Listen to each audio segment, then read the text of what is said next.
Na habari za wakati huu mtazamaji wetu wa TBC2 popote pale ulipo, ni kukaribishe sana katika kipindi hiki maalum kabisa cha dakika za maamuzi, kipindi ambacho kinalenga kujadili mambo mbalimbali haswa yanayowahusu vijana katika kipindi hiki ambacho Tanzania ama taifa zima kwa ujumla lipo katika kipindi cha uchaguzi mkuu wa urais, ubunge na madiwani. Na zoezi lilopo kwa sasa ni zoezi la wagombea wa vyama mbalimbali kunadi sera zao kwa wananchi hasa katika maeneo yao katika nafasi ya urais, ubunge na madiwani. Mimi ni Richard Steven, na katika studio zetu leo za TBC2 tumebahatika kuwa naye ndugu hapa ni Masago Nation Ndaro. Huyu ni mchambuzi wa masuala ya kisiasa, na mada ambayo tunakwenda kuizungumza katika siku ya leo ni ushiriki wa vijana katika uchaguzi mkuu. Ushiriki wa vijana, kama ambavyo TBC2 ni ujanjani zaidi, na tukaona ni vyema basi tuweke madai kwa ajili ya kuhamasisha vijana, lakini pia sio kuhamasisha, lakini ni kwa namna gani ama kwa namna moja mpaka nyingine vijana wanakwenda kushiriki katika nafasi ya kuchagua viongozi wao watakaoenda kuongoza kwa muda wa miaka 5 katika nafasi ya ubunge, urais na udiwani hasa katika maeneo yao. Karibu sana. Asante sana. Naam, tunafahamu ya kuwa Tanzania sasa hivi ama muda huu tunaozungumza ipo katika zoezi la uchaguzi mkuu. Ndio. Uchaguzi ambao unakwenda kufanyika Oktoba 29. Lakini kwa sasa mchakato mzima wa uchaguzi mkuu umefikia katika mchakato wa wagombea wale walioidhinishwa na Tume Huru ya Taifa ya Uchaguzi katika kunadi sera zao kwa wananchi. Vipo vyama ambavyo vimeshaidhinishwa kwa mujibu wa Tume Huru ya Taifa ya Uchaguzi katika kugombea nafasi ya urais, ubunge na udiwani. Tunataka tufahamu moja, nafasi ya kijana katika mchakato huu mzima kuanzia mwanzo mpaka ulipofikia mpaka sasa katika zoezi la wagombea kunadi sera zao kwa wananchi. Of course, mimi ni Masago Ndaro, ni mchambuzi wa masuala ya siasa. Of course, kiuhalisia ni nafasi ya vijana ni kubwa sana. Katika ujengaji wa nchi na misingi ya nchi yetu, vijana ni wadau wakuu wa maendeleo. Na tunapozungumzia ushiriki wao ni mkubwa kwa sababu hata sasa hivi ukiangalia hakuna chama ambacho vijana hakuna. Vyama vyote vinategemea vijana kwa sababu ndio nguvu kazi ya chama. Lakini katika uchaguzi mkuu wa nchi pia tunaamini kwamba vijana ndio taifa, na sasa hivi tusiseme taifa la kesho, tunasema taifa la leo. Taifa la leo. Kwa sababu ndio wanajenga nchi, ndio wanalinda nchi, ndio wanatengeneza amani ya nchi, ndio wanatengeneza misingi ya nchi yetu. Kwa hiyo tunaamini kwamba ushiriki wao ni wajibu tosha, kwamba lazima washiriki kikamilifu, lazima wazijue ilani za chama, lazima wasikize wagombea wote wa vyama vyote, lazima waangalie kwamba ni ilani ipi ambayo inaenda kuiangalia kesho yao nzuri. Lazima waangalie kwamba Tanzania ambao wanaitaka wao kwenye zile ilani inazungumziwaje. Kwa hiyo vijana ushiriki wao ni muhimu, kwa sababu cha pili pia ni kwamba hakuna nchi ambayo imeweza kujengwa. Nchi zote zinajengwa mpaka leo. Wanaojenga na kina nani? Ni vijana. Kwa hiyo sasa vijana wataangalia leo yetu ikoje kwenye hizo ilani zetu, kwamba tunachokichagua hichi na tunachokitaka sisi kiko sawa. Uchaguzi ni tarehe 29. Vijana kama tukikumbuka hata takwimu ukifuata sensa iliyopita, vijana ndio namba kubwa ya Watanzania sasa hivi. Hata ukifuatilia ule kipindi cha uhakiki wa daftari la wapiga kura, vijana wengi wajitokeza sana kwenda kuandikisha kwenye ushiriki wa kupiga kura.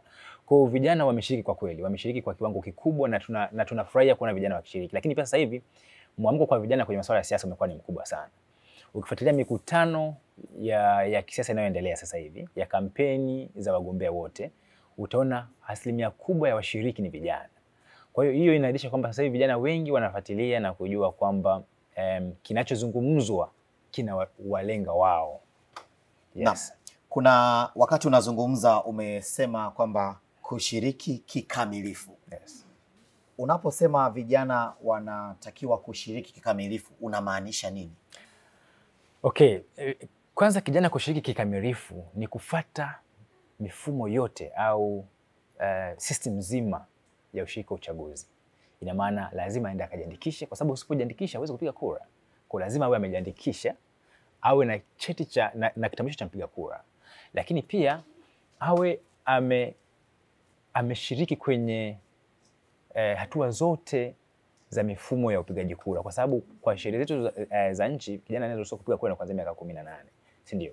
Kwa sasa awe ameshiriki hiyo michakato yote. Lakini kingine kikamilifu ni kwamba kijana huyu wa Tanzania ambaye ana haki ya kupiga kura, at least awe amejitahidi kuona na kusoma. Kwa mfano sasa hivi vyama vingi viko kwenye digital platform, vingine vina application. Ukienda kwenye application zao, kwa mfano nitoe mfano, of course ni vyama vingi, ukienda kwenye zile application zao wamekuwekea ilani, huhitaji hata kusign in. Ukifungua tu pale unaona kuna ilani ya chama. Kwa ukishiriki kwa kusoma unajua je, kinachozungumzwa hapa ndicho chenyewe. Lakini kitu kingine cha msingi zaidi ni kwamba wimbi kubwa la vijana, kwa sababu wametokeza kuwa na uelewa mkubwa wa siasa ya nchi hii, wamejitokeza kuwa na mwamko mkubwa wa kujitokeza kwenye masuala ya nchi yao. Tunaamini ukamilifu unaanza kutokana na wao wenyewe, mapenzi yao juu ya nchi yao. Kwa hiyo washiriki kwa amani, washiriki kwa upendo, na wajue kwamba Tanzania iko mikononi mwa vijana. Uchaguzi mkuu ni mchakato. Mchakato ambao una hatua kwa hatua. Yes. Unaanza hatua za ndani ya vyama, unatoka unakuja nje, mwisho wa siku wananchi wanafanya maamuzi. Na vijana nao ni wana vyama vya siasa. Kwa sababu ili uwe mgombea lazima uwe ni mwanachama wa chama cha siasa ambacho kimethibitishwa na Tume Huru ya Uchaguzi, kimefuata taratibu zote ambazo zinatakiwa kwa ajili ya ushiriki. Nataka nifahamu nafasi ya vyama katika mchakato kuanzia mwanzoni. Kwa sababu mwisho wa siku zoezi la usikilizaji wa sera za wagombea mbalimbali tunaweza tukalifanya vizuri zaidi, lakini je, vyama vyao ni kwa namna gani huko nyuma vilishiriki katika swala zima la kuhamasisha katika kwenda kuboresha taarifa zao? Kwa sababu mwisho wa siku ili upige kura lazima uwe uliboresha taarifa zako katika daftari la kudumu la wapiga kura, ama ulijiandikisha kama wewe ni mpiga kura wa kwanza. Okay, kwanza vijana wengi, kwa mfano sasa hivi natolea mfano, ukiangalia wagombea nafasi ya ubunge, asilimia kubwa ni vijana. Asilimia kubwa ni vijana. Lakini pia ndani ya vyama kule ni jaribu kufuatilia, kwa mfano mchakato wa Chama cha Mapinduzi, watoa nafasi kubwa sana kwa vijana. Vijana ni wengi sana. Ukienda ACT Wazalendo, wagombea wao nafasi za ubunge, hata kama of course mgombea wao wa urais tume imemuondoa, lakini pia still yuko kwenye age ya kijana. Ukija huku vyama vingine vyote, ukiangalia wagombea wao, ukipita mitaani, ukiangalia mabango yao, matangazo yao, bado ni vijana. Vijana wamepewa nafasi kubwa sana. Na mimi hao pia kwa kweli nichukue nafasi kuwashawishi vijana. Nafasi yote ikitokea kwenye nchi una uwezo wa kuomba. Iwe ya ubunge, iwe ya uraisi, iwe ya udiwani, as long as unajiamini kwamba una uwezo kufanya kazi fulani, ukaisaidia nchi yetu, omba. Iwe nafasi ya mashirika, nafasi yoyote, kwa sababu vijana ndio wakati wetu wa kufanya kazi. Huu ndio wakati wa kijana kujitoza. Lakini pia kitu cha pili, hivi vyama kwa sababu vimejitokeza sana kuwavutia vijana. Unajua sasa hivi ukiangalia siasa yetu sasa hivi ilivyo, inatengeneza mvuto kwa vijana. Yaani tumetoka kwenye ile siasa ya kuamini kwamba siasa ni ya wazee tu. Sasa hivi siasa imeanza kuwa mvuto kwa vijana. Nenda majukwani sasa hivi, vijana wanafanya kazi kweli kweli. Sasa hivi ukiangalia katibu mwenezi wa Chama cha Mapinduzi Kenani kiongozi ni kijana sana. Ni baadhi ya vijana ambao wapo kwenye nafasi. Na nafasi kubwa, kwa sababu ile nafasi kubwa sana kwenye chama. Ukiangalia kwa sababu gani yuko pale? Kwa sababu kwanza na mvuto wa vijana wenzake. Akienda pale stage ataimba, atawavutia vijana, kwa sababu ndio vitu vijana wanavipenda. Lakini wakati ana entertain, anapitisha hoja za msingi kupita kwenda kwa vijana. Kwa sababu tunaamini kwamba tukiwatumia vijana vizuri, na by then binadamu hawezi ukambadilisha mara moja. It's a process. Kwa hiyo inabidi tufuate ule mchakato wa kumbadilisha kijana. Sasa vyama vimeanza sasa hivi kwa kutoa elimu, kuandaa majukwaa ya vijana kufanya siasa. Niliona mwaka jana kwa na majukwaa vijana, vyama mbalimbali kwa vinajikusanya vinajadili hoja. Vyama vimepata vijana nafasi ya kujiongoza, wametoa wagombea wao, vimefanya vitu vingi kuwapatia nafasi vijana hawa. Lakini pia cha msingi ni kwamba maoni ya vijana pia yamechukuliwa sana. Mwaka jana vijana kwa kutoa maoni kwenye sekta mbalimbali za hata tume ya uchaguzi ilikuwa inakusanya maoni. Na watoa nafasi kubwa sana kwa vijana kutoa maoni yao. Na imefanywa kazi. Kwa hiyo mimi ninachokiona ni kwamba vyama, mifumo yote ya uchaguzi imejitahidi sana kutekeleza au kuangalia wajibu wa vijana kwenye zile nafasi. Na kama vijana pia sasa tuwe tayari kuzipokea. Sio tume, serikali, vyama vinatuangalia sisi kama vijana kutupatia nafasi. Alafu sisi tunajiona kama bado. Au tunaona kama kwa sababu ili watuchukue lazima sisi tujitokeze. Lazima tuonyeshe nia ya kufanya. Lazima tuamue kwamba sisi pia tupo. Lakini kama chama kinawapatia nafasi, sisi tunaogopa. Kama serikali inatoa nafasi, tunaogopa. Tume imetangaza nafasi ya ubunge miaka 18 na kuendelea. Unaweza kuchukua kijana na fomu ukagombea. Kwa hiyo hizi fursa zinapotokea vijana wajitokeza, na naamini vijana wanaweza kufanya kazi kubwa sana kwenye nchi kwa wakati huu. Naam, kuna swala pia umelizungumzia. Utayari wa vijana. Unajua kuwepo kwa nafasi ni jambo la kwanza. Yes. Lakini kuichukua ile nafasi na kuifanyia kazi ni jambo la pili. Kwa sasa tupo katika mchakato wa kusikiliza sera za wagombea mbalimbali. Ili mwisho wa siku tufanye maamuzi. Wewe eneo lako unatakiwa umchague diwani, lakini pia unatakiwa uje umchague mbunge. Lakini pia unatakiwa uje uchague mgombea urais. Yes. Watu watatu. Na vyama vinavyoshiriki napo ambavyo vimeidhinishwa na tume vina wagombea mbalimbali katika nafasi mbalimbali. Kijana anatakiwa kufanya nini kwa sasa? Kwa sababu ikumbuke ya kuwa kampeni zilifunguliwa Agosti 28 na zitafungwa Oktoba 27. Muda ambao huko hapa ni muda si mwingi na wala si mdogo katika kufanya maamuzi. Yeah. Kijana anatakiwa afanye nini kwa sasa? Of course, kwanza mimi nawashawishi sana vijana, nawashauri vijana wachukue nafasi kwanza kabisa kuwasikiliza wagombea. Ni mgombea gani ana nia ya dhati kuinyanyua nchi yetu. Jambo la pili ni kuzisoma ilani za vyama. Soma ilani ya chama. Kama utasoma ilani ya Chama cha Mapinduzi, isome, angalia pale kwenye ile ilani kuna vitu gani ambavyo vimekugusa kwenye ile ilani. Kama utasoma Chauma, ukiona ubaba unakupendeza, soma ilani yao vizuri. Kwa sababu ukiwa sio lazima uwe mwana chama fulani upige kura chama chako. Tunapigia ilani, tunapigia kilichoandikwa, ndoto zilizoandikwa, nini tutafanya. Kwa hiyo soma zile ilani, lakini pia angalia moyo wa kiongozi unayemtaka. Je, kweli huyu kiongozi ni ambaye nahisi atanivusha? Kwa hiyo twende kwenye majukwaa tukawasikilize wagombea, tusikilize hoja zao. Kama tuna nafasi hata ya kuuliza maswali, vijana wajitokeze waulize maswali. Lakini cha pili, tuzisome ilani. Lakini cha tatu, tusome historia za vyama. Unajua, tukijua historia ya chama, tutajua historia ya mgombea. Kwamba hichi chama, je, kimewahi kuthubutu kufanya kitu fulani? Je, hichi chama kinaweza kufanya kazi yetu? Kwa sababu yani tukakupatia nafasi ya kuongoza, kumbe hata huna historia ya kuongoza. Kumbe yani huna hata historia ya ushawishi. Kwa hiyo lazima tufuatilie mifumo yote na tujue kwamba hizi nafasi ambazo tuko nazo kama nchi, malengo yetu tuyahakikishe kwamba yako ndani ya ilani. Kwa sababu ilani ndio msingi, na ndio maana chama kishachukua madaraka au kishachukua ile dola au kishachukua uongozi wa nchi, wanaandaa mipango kulingana na ilani ya chama. Yaani serikali itaandaa mipango kulingana na ilani ilivyosema. Ili mwaka unaokuja uchaguzi tuwaoji tena kwamba hichi mlichokuwa mmetuandikia mwaka 2025, je, ndicho mlichokifanya? Kwa vijana kwanza wasisite na wasiogope kwenda kwenye mikutano. Waende wasikize wagombea, lakini cha pili wachukue muda kusoma ilani. Ilani sasa hivi ziko kila sehemu. Kwa sababu tuko kwenye kipindi cha ni digital. Chukua smartphone yako, download ilani ya chama chako ambacho unakitaka, na sio tu chama chako, download vyama vyote ambavyo unahisi kwamba vina ilani kwenye mitandao. Chukua ile ilani, isome, ujitosheleze. Hii tarehe 28, tarehe 27 unapokwenda kwenye 29 ile 29 unapokwenda kuchagua kiongozi unayemtaka, tayari utakuwa umeshajua kwamba hichi nilichokisoma na uhakika 100% kwamba ndicho kiongozi wangu atakwenda kukifanyia kazi. Kwa utamchagua kiongozi anayestahili kwa kupitia ulichokipitia, ulichokisoma.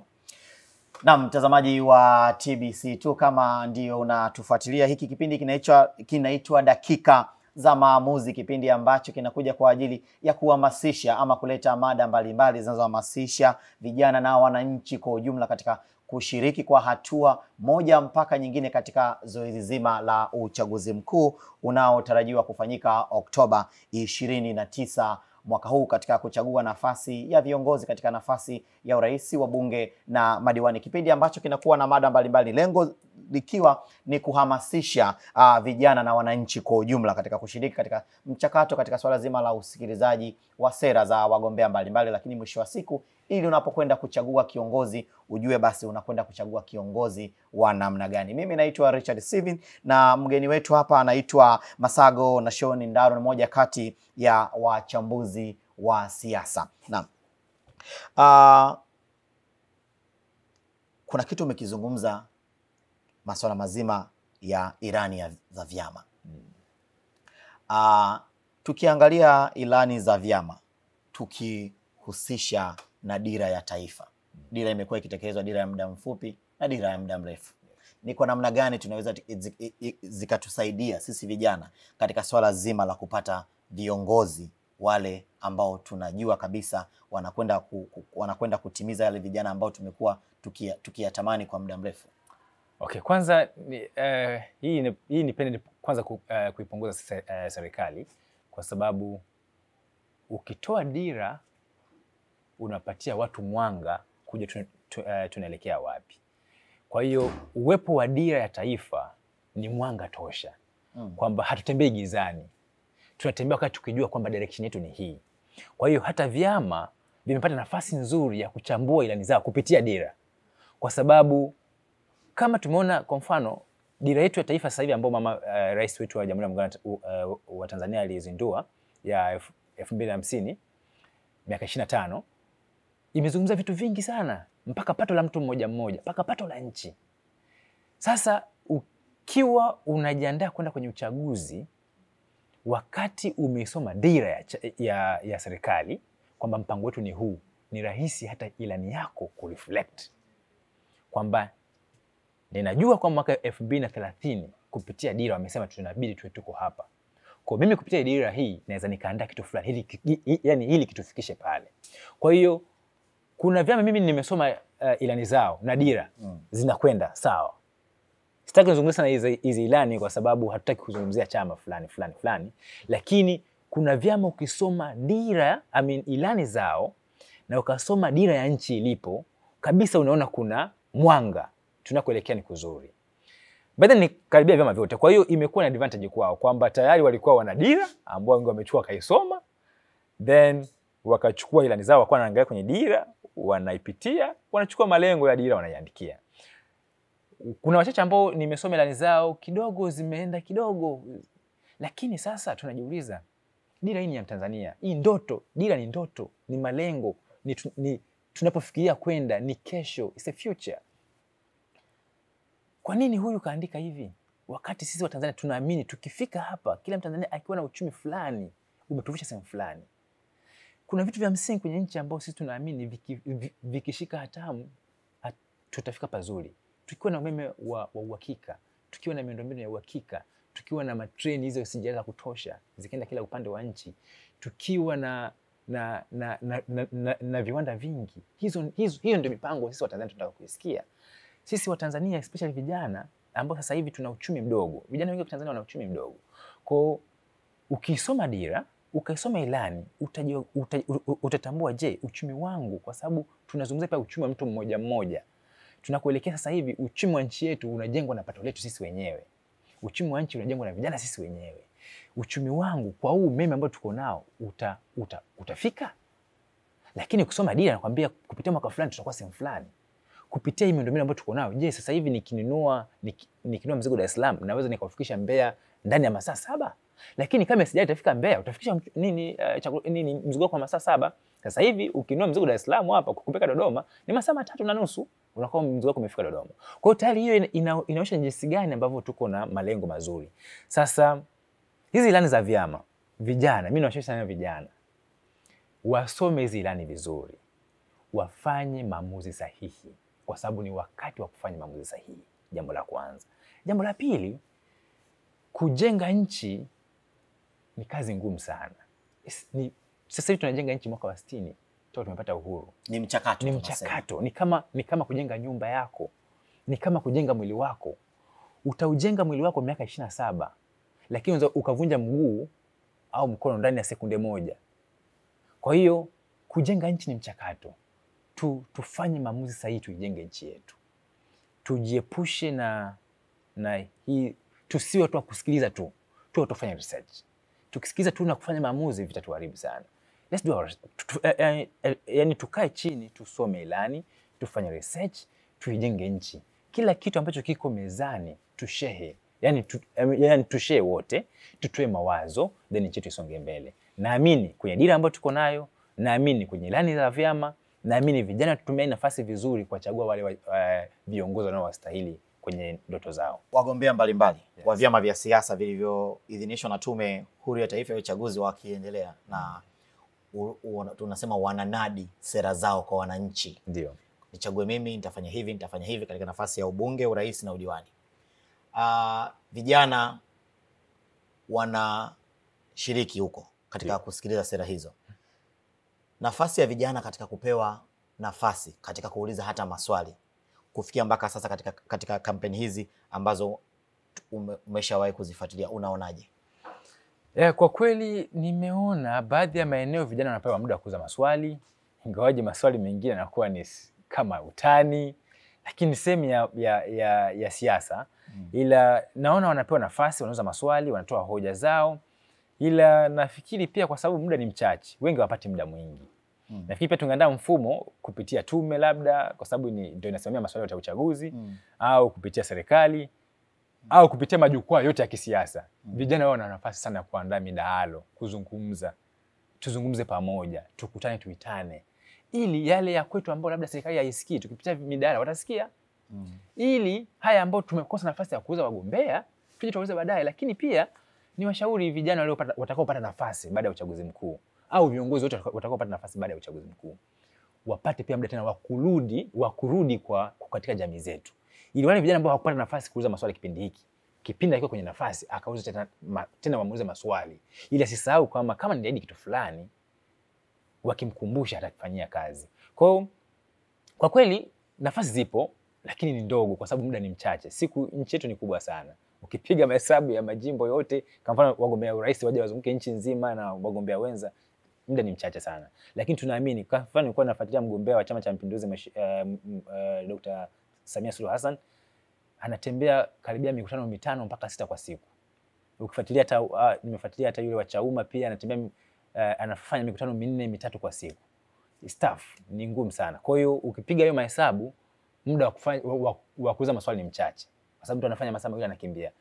Labda wagombea ubunge ndio naona at least wana muda. Kwa hiyo wawapatie nafasi vijana wauze maswali na wawajibu, lakini pia vijana wawe makini, waulize maswali yanayo reflect uhalisia wa nchi yetu. Maswali yanayowalenga vijana, maswali yanayotoa kesho nzuri kwa taifa letu. Ukipata nafasi ya kukutana na mgombea urais wa nafasi yoyote, na mbunge wa eneo lako na diwani, swali lako la kwanza litakuwa ni pamoja na lipi? Nikipata nafasi kwa mgombea urais, kwa kweli, na swali langu la kwanza litakuwa, Mheshimiwa Rais, utaitendea nini nchi yangu? Utaitendea nini nchi yangu? Yes. Na kwa mbunge wa eneo lako? Na hata nikipata nafasi ya mbunge pia nitamuuliza, Mheshimiwa, utaitendea nini jimbo langu? Mheshimiwa diwani? Hata Mheshimiwa diwani, itakuwa wewe Mheshimiwa diwani, utaitendea nini kata yangu? Tukielekea kumalizia kipindi chetu, wito wako nini kwa vijana, ama neno lako kwa vijana katika swala zima la kushiriki kwa namna moja mpaka nyingine katika mchakato wote huu, hasa katika kipindi hiki ambacho ndicho kipindi tunabidi tusikie wale ambao tunatazamia kuwapa kijiti cha miaka 5, nini watatufanyia, hasa sisi vijana ambao ndio tunasema ndio nguvu kazi na ndio taifa la leo? Wito wangu kwa vijana, kwa kweli, vijana tushiriki kwenye uchaguzi. Ni nafasi yetu kufanya maamuzi sahihi sana, lakini pia tushiriki kwenye kusikiza hoja za wagombea. Tusikize sera zao, tusome ilani zao, kwa sababu nchi ni ya kwetu. Lakini pia vile vijana tushiriki kwenye kutunza amani ya nchi hii. Tushiriki kwenye kutunza amani na kujenga umoja wa nchi hii. Nchi inatutegemea sana. Nchi ikichafuka, wanaoumia sana ni wakina mama na watoto, lakini vijana ndio wenye haki wenye haki na wajibu wa kulinda nchi yetu. Kwa hiyo tuhakikishe kwamba tunailinda nchi yetu kupitia kura. Tutakwenda kupiga kura cha kwanza, lakini pia vile vile tukatimize wajibu wetu wa kisheria. Una haki kama kijana kupiga kura, kapige kura. Usipopiga kura, siku isipofanyika usimuulize mtu kwamba mbona hujafanya hivi, kwa sababu kupiga kura. Kapige kura ili lisipofanyika una uwezo wa kuhoji. Hiyo ndio ujumbe wangu kwa vijana ambao unaweza kutuma kwa leo. Shukrani sana.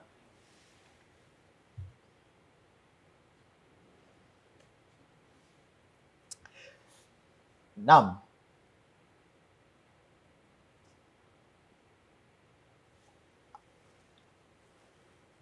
Okay, kwa nini niulize ile swali tena? Sawa. Tatu.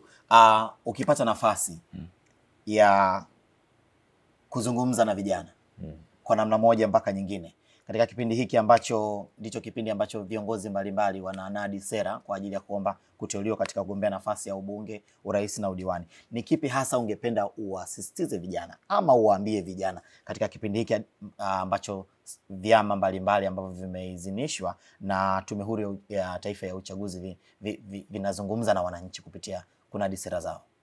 Okay, kwanza nitawashauri vijana sana kwanza wasome ilani kwa undani, wazielewe ilani zao. Pili, wawafuatilie viongozi wanaomba nafasi, wanaomba ridhaa za kuwa viongozi wetu. Lakini tatu, kama kijana ni kushiriki uchaguzi ili akatimize wajibu, matakwa ya kisheria.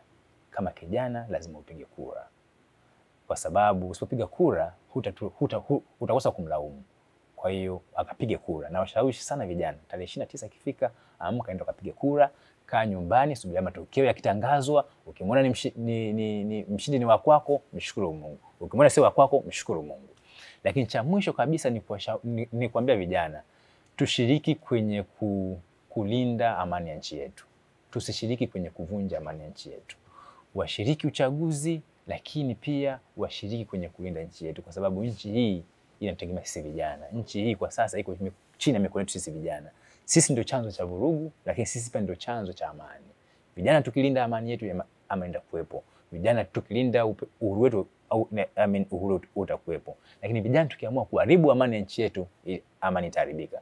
Kwa vijana tushiriki kwa pamoja kutimiza wajibu wetu wa kisheria. Tukapige kura, lakini amani na mshikamano wa nchi hii uko mikononi mwetu. Kwa ufupi, wakati mchakato wote huu ukiendelea, lazima vijana pia tuvumiliane. Na hilo ni jambo la msingi, tuvumiliane na tustahimiliane. Na tutumie hekima pia katika ufanyaji wa maamuzi. Yes. Kwa sababu kwenye siasa kuna kukwaruzana, kuna kupishana kimawazo. Tusitumie fikra tempa zetu, hasira. Tutumie uvumilivu. Baadaye siasa inataka sana uvumilivu. Ndio maana watu wanashangaa sana wanasiasa. Wanasiasa wanasakaja hapa wakasigana. Afu baadaye kuna habari za kazi bwana. Wanasemana vizuri. Mtu aanje sema bwana siasa bwana afiki, hapana. Uvumilivu. Na ndio maana hata unapotaka kuwa kiongozi lazima ukasome maadili ya uongozi. Kwa sababu moja sifa ya kiongozi bora ni uvumilivu. Kwa hiyo vijana tukavumiliane sana. Tukishindwana, tukabishana kwa hoja. Tukishindana kwa hoja, pumzika, kunywa maji, tulia, jifikirie mara mbili, alafu rudi mezani. Bwana, mimi ni hivi, usitumie temper. Tuvumiliane kweli kweli. Wakati huu ni wakati wa kujengana hoja. Majukwani ukishaongea unapandwa hasira, vumilia mwenzako amalize, kaa pembeni, maisha yaendelee. Baadaye nchini ya kwetu wote twende pamoja. Namna ni kushukuru sana, na muda umetutupa mkono. Tutapata wasaa tena muda mwingine kwa ajili ya kuzungumza, lengo zima likiwa ni kujenga Tanzania iliyo bora, hasa kwa sisi vijana ambao ndio taifa la leo. Asante sana Mr. Na mtazamaji wetu popote pale ulipokuwa unatufuatilia, kipindi hewani kilikuwa ni Dakika za Maamuzi. Mimi naitwa Richard Steven, tumebahatika kuwa naye hapa ndugu Masago Nation Ndaro. Huyu ni mchambuzi wa masuala ya kisiasa. Kubwa tuliokuwa tulikizungumza ni pamoja na ushiriki wa vijana katika uchaguzi. Kwa sasa kinachoendelea ni wagombea wa vyama mbalimbali vilivyoidhinishwa na Tume Huru ya Taifa ya Uchaguzi katika nafasi ya ubunge, udiwani na urais kunadi sera zao. Ewe kijana, pata muda wako, mgombea katika udiwani katika eneo lako, mgombea wa udiwani, wa ubunge pamoja na mgombea wa urais, upate kusikiliza sera zake, ili mwisho wa siku tarehe 29 unapokwenda kufanya maamuzi uchague kiongozi ambaye wewe ulimpenda na kusikiliza sera ambazo kwa namna moja mpaka nyingine wewe zilikugusa. Hatuna la ziada. Kwa niaba ya timu nzima ya TBC2 Ujanjani waliofanikisha jambo hili, tukutakie utazamaji mwema wa vipindi vinavyofuata.